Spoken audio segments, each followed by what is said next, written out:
What is going on, you savage with the show? Hey, some of you are on break, and that's good. You should enjoy it. But I'm still going to be here. Damn it. Monday and Fridays, probably, you're going to hear my voice. So please keep listening. I would appreciate it. Thanks. I'll be quick. Today we're going to talk about stop being nice.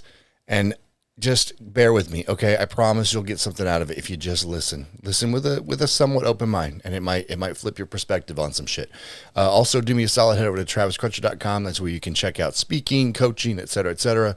I've mentioned it before, but for real, like if you want me to come speak in 2025, let's not sleep on that because I am legit booking all the way through December of next year already. So there's still slots available, still times. You can probably make it work on your schedule. But if you are interested, please hit me up soon so we can make that happen for you and your organization. Yeah, I think that's it. I think that's it for right now. I'm going to shut up so I can thereby talk some more. Welcome to Not Sorry with Travis Crutcher, the show where Travis will say some things that might trigger you, offend you, make you laugh, or even motivate you.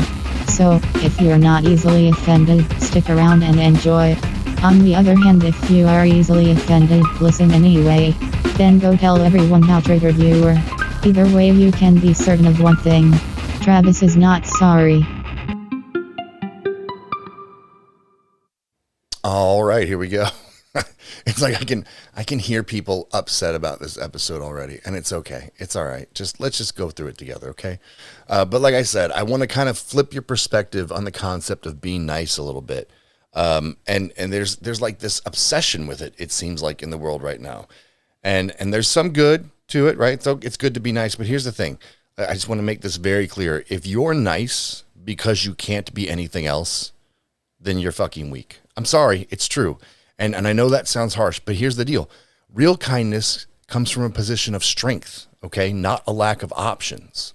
And I'm telling you this from experience. You know, everyone who listens or has heard me speak for 2 or 3 seconds understands like my previous life, right? I'm retired from the Army, and I can tell you the most genuinely kind people I've ever met could destroy everyone in the fucking room, no problem. But they chose not to, okay? They chose not to. That's real power. That's real kindness. And there's a big difference. See, here's what nobody tells you about being dangerous, okay? It's not about being violent or aggressive. It's about developing yourself to such a high level that you become a force to be reckoned with. Whether that be physically, mentally, professionally, just across the board, right? That's what it means to be dangerous. When you're dangerous, being nice becomes a choice and not a survival strategy. And that's where the authenticity comes from, right? Where real, genuine kindness comes from. And so I'm going to give you a strategy, right? And I seriously want you to give this a shot because people sleep on their own potential, right? And this is one of the reasons, because they feel like if I push too hard, maybe I'll be seen as an aggressive asshole, okay? Just hear me out. What I call this is the apex method, all right? And this is going to help you shift your perspective on nice versus dangerous, right? Because that's what I want. I want you all to be dangerous. So think of it like building yourself into the most formidable version possible, and then be someone who chooses kindness from a position of strength and not weakness, all right? And we're going to go through this bad boy step by step, but step 1 is identify your power centers. And here's what I'm looking at, right? These are like really the 4 key things to get locked in to be fucking dangerous. Your physical capability, right? That's, can you protect yourself or others? Your mental strength. Can you outthink your opponents, right? That's definitely a skill. That's definitely a strength. Professional skills. Man, I have so many clients that fucking don't give themselves any credit for their professional skills. I'm talking folks who've been inside an industry for 10, 15, sometimes 20 years, and they don't look at themselves as a fucking apex predator, right? So think about it. Are you irreplaceable in your field? And then the last one is financial power. Everyone on the planet is fucking this up. It's okay. It's all right. We all slip when it comes to finance. Fuck, this time of year in particular, right?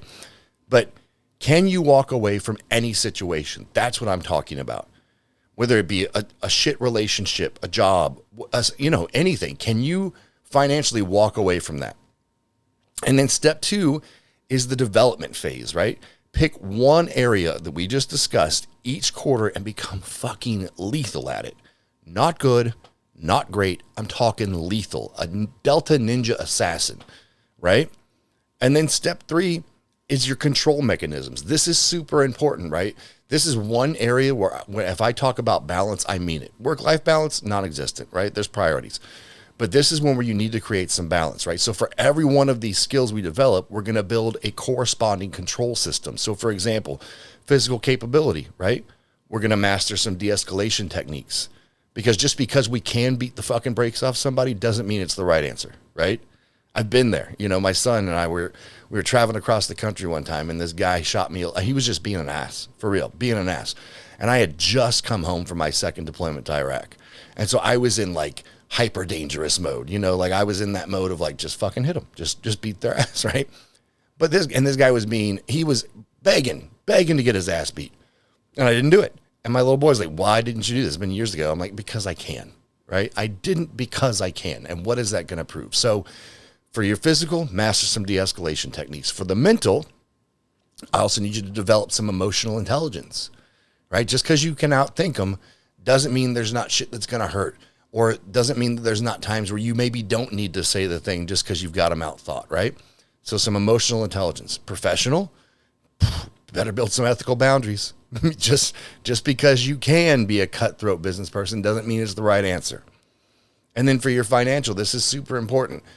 Create giving strategies, right? You know, you start getting that shit together, and you start like living the life you want, and your bank account's looking the way you want to. Find some places to give, right? Time, money, whatever it is, give back. You've got to balance these things. Otherwise, that is the concern, right? Then you do become an asshole. If you're just, you know, physically, mentally, professionally, and financially flexing, you're a dick. But if you balance it with these other skills, then you're a solid human. Then you're choosing to be kind. The key for this is, for every way you become powerful, you must become equally skilled at controlling that power. And so here's why most people never make this shift, is they're afraid of their own power. And I talk to clients about this all the time. Like, why? Why won't you just embrace what a badass you are? Why won't you let that lead you? Why won't you lean into the fact that you're a gangster in this? And it's, you know, a lot of times because people are comfortable being nice because it's safe. It doesn't require them to develop themselves. It doesn't require people to take responsibility for their own capabilities. But here's the truth.